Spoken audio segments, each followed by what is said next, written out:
Целта од 1 милиарда евра странски инвестиции до крајот на годинава е остварлива, вели премиерот по средбата со Советот на странски инвеститори.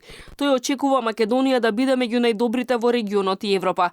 Задоволен е од постигнатото за неполни 6 месеци. Биле завршени преговори или отпочнати 8 инвестиции во вкупна вредност од над 700 милиони евра и најавени 2800 вработувања. Минатата недела официјално започна изградбата на фабриката за електронски батерии за автомобили на белгиската компанија Avesta Battery and Energy Engineering во Тирскичево.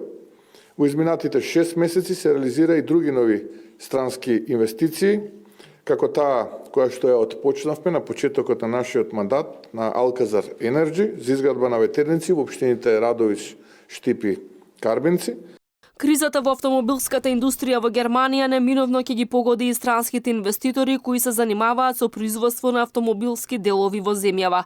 Од Советот на странски инвеститори велат дека е реално да се очекуваат помали профити. Можно е да се намали обемот на работа и треба да има рационализација на трошоците за да се задржи конкурентноста. Развојот на возилата во Европа ќе треба да биде направен на еден побрз, подинамичен начин и ќе има рационализација на трошоци секаде низ Европа. Тоа е факт. Но автомобилската индустрија е секоја година или година и пол во криза. Сме биле во криза и порано и ќе ја пребродиме и ова. 50 на странски инвеститори во земјава ќе плаќаат дополнителни 5% данок наместо досегашните 10% данок на добивка.